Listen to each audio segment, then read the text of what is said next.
Mi nombre es José Samuel Martínez López, soy académico del Departamento de Comunicación en la Universidad Iberoamericana. Ante la noticia muy reciente del fallecimiento del profesor Jesús Martín Barbero,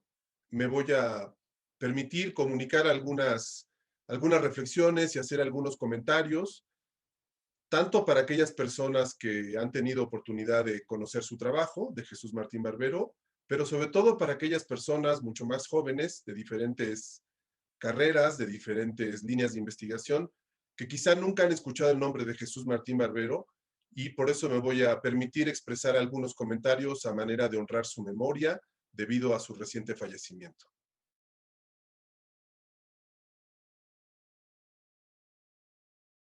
Estamos hablando de un pensador, un intelectual, un filósofo que nació en España en el año de 1937 y que llegó a América Latina, particularmente a Colombia, en el año de 1963. Jesús Martín Barbero fue y es considerado un intelectual, un maestro en el sentido amplio de la palabra, un gran ensayista, un pensador que su principal objeto, su principal tema o el eje de su pensamiento fue en buena medida América Latina, las realidades latinoamericanas, las sociedades latinoamericanas en su conjunto. Estamos hablando de un investigador que, si bien es cierto, aunque tuvo una formación filosófica, desempeñó sus labores como profesor eh, en escuelas, en ámbitos universitarios, en departamentos vinculados con la enseñanza de la comunicación. Y esto lo hace colocarse ya de entrada como filósofo, como pensador, lejos de las líneas tradicionales de las figuras intelectuales en América Latina. Debo decir que Jesús Martín Barbero, en sus primeros años de vida, en su formación, sobre todo en la etapa adolescente, siempre manifestó un interés por la poesía. Él era el hijo menor de una familia grande, como en aquella época, el único hijo que tuvo oportunidad de concluir una carrera universitaria. Venía de una familia que tenía una tienda, un comercio. Su madre era una mujer que no había ido a la escuela y, sin embargo, a pesar de la pobreza que privaba en aquellos años, en aquellos tiempos, pues su madre tenía una cultura muy vinculada a lo que él siempre ha denominado la cultura popular. Cuando él entra al bachillerato, entra en contacto con varias personas, figuras intelectuales de aquella época en la España franquista, figuras que manifestaban diferentes formas de pensamiento. Hay una persona que lo marcó muchísimo, que fue su profesor y fue quien le dio una visión de la historia y de la cultura más amplia, teólogo, un diplomático, un experto en historia de la filosofía y la cultura, de nombre Alfonso Querejasu, por la condición geográfica del pueblo en el que creció eh, en España. Conoció a un poeta muy importante en aquel momento, García Nieto. Este poeta también lo estrechó, lo acogió y empezó a brindarle acceso a un mundo intelectual para él en ese momento desconocido. Jesús Martín Barbero, en la década de los 60, decide desplazarse a la ciudad de Madrid y allí estudia la carrera de filosofía, que concluye en el año 62-63. Para esto pensemos que estamos hablando de una época que políticamente para mucha gente en España pues era asfixiante. Era una cultura muy vertical en términos políticos, la época del franquismo, había mucha censura, mucha persecución. Jesús Martín Barbero, como pensador, como filósofo, desde joven siempre se identificó con el anarquismo. En el año 63, Martín Barbero se desplaza a Colombia, a la ciudad de Bogotá. Pues a Jesús Martín Barbero le tocó en ese momento, en esa época, en los años 60, entrar en contacto, por supuesto, con la corriente marxista, pero también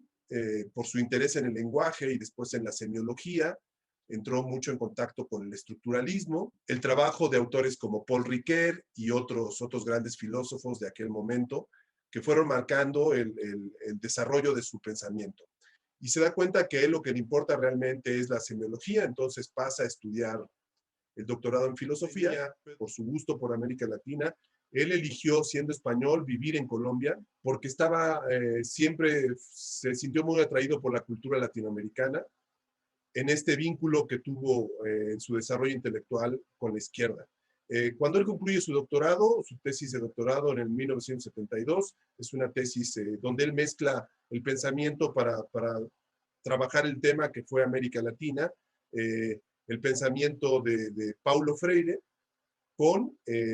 Paul Ricoeur. La ciudad de Cali, en Colombia, en la Universidad del Valle, él empieza a impartir clases con la formación que tenía de semiología y le toca a él participar en la creación de la carrera de comunicación en el año 73. Jesús Martín Barbero, con la orientación, con la formación que tenía filosófica, con lo que había aprendido de semiología, con su interés en la cultura latinoamericana y con todas las conversaciones de las que participó con muchos exiliados latinoamericanos que vivieron en Europa o que se fueron a estudiar a Europa. Jesús Martín Barbero es un filósofo que era un gran maestro, tenía muchas virtudes, él entre sus virtudes tenía la de saber escuchar, escuchaba mucho a los jóvenes, dialogaba mucho con los jóvenes. Él en su formación filosófica siempre fue un rebelde en el sentido de que no se contentaba con las respuestas, siempre fue crítico de las perspectivas dominantes, de las modas, de las etiquetas, y como filósofo pues tenía una mirada amplia, una cultura filosófica y también tenía un interés que después se magnificó por su conocimiento de la historia y desde su experiencia como hijo en el franquismo, pues siempre tuvo un interés por la cultura. Entonces, a partir del 73, cuando inicia el esfuerzo por crear la carrera de comunicación junto a otros profesores de aquella época en aquella universidad en Cali, empieza a dictar cursos de semiología y dictando cursos de semiología empieza a hacer cosas que para aquel momento donde prevalecía en las escuelas públicas, sobre todo el discurso o el pensamiento marxista, empieza a hacer cosas que a muchos ojos empiezan a parecer extrañas porque él empieza a estudiar los mercados, empieza a estudiar la comunicación en los cementerios, en las plazas públicas, y empieza a poner atención y a trabajar con sus alumnos desde el punto de vista de la semiología en estudiar prácticas culturales. Empieza a hacer un desplazamiento de la semiología a la estética, y cuando empieza a estudiar la estética, descubre la estética de lo popular, entre el año 77, 78, 79, y cuando se empieza a meter a abordar académicamente, filosóficamente la estética de lo popular, surge y se da, porque se venía dando desde hace tiempo, el boom de la historia cultural, aunque la cultura ha sido algo presente desde finales del siglo XIX. Sabemos que el boom de la palabra cultura, de la categoría de cultura, del concepto de cultura, también es algo que se empieza a dar después de la Segunda Guerra Mundial. Empieza a resquebrajar tanto en la teoría literaria como en la historia, como en la filosofía, en la sociología, en la antropología, el esquema de la alta cultura, que durante mucho tiempo es un discurso que prevaleció desde finales del siglo XVIII y durante todo el siglo XIX y buena parte del siglo XX, esta concepción aristocrática de la cultura. Bueno, Jesús Martín Barbero, después de su interés en la estética, no es ajeno a este giro y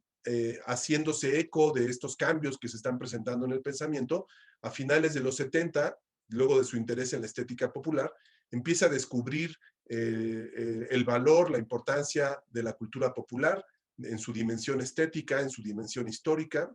Esta es una de las cosas que caracteriza al pensamiento de Jesús Martín Barbero, romper las barreras de las fronteras disciplinarias, el no encajonarse solo en la filosofía, no encajonarse solo en la comunicación. Se da cuenta de que entre estos dos extremos de pensamiento, el marxista, vinculado mucho con la izquierda política, y el funcionalismo de origen norteamericano, vinculado con cierto pensamiento conservador o histórico, en aquel tiempo es lo que se decía, se da cuenta que en ese pensamiento hay un maniqueísmo, hay dos extremos que no permiten pensar lo que realmente está sucediendo como efecto de los medios de comunicación. Así que en esta búsqueda que hace a principios de los años 80, a través de su interés por la historia cultural, con lo que estaba pasando en el conocimiento histórico de aquella época, sobre todo en Francia, pues entra en contacto con el pensamiento de Michel de Certeau, entra en contacto con el pensamiento de de Jacques Le Goff, de otros grandes historiadores culturales de aquella época. Y bueno, así es como empieza él a hacer conexiones entre la cultura popular y la cultura de masas. Y esas conexiones, aunado a su interés por la estética y siempre desde la filosofía, lo llevan a la redacción del libro que es el considerado su obra más importante, el libro más acabado, donde tiene un discurso que le llevó 10 años prácticamente de elaboración, que es el libro que se llama De los medios a las mediaciones.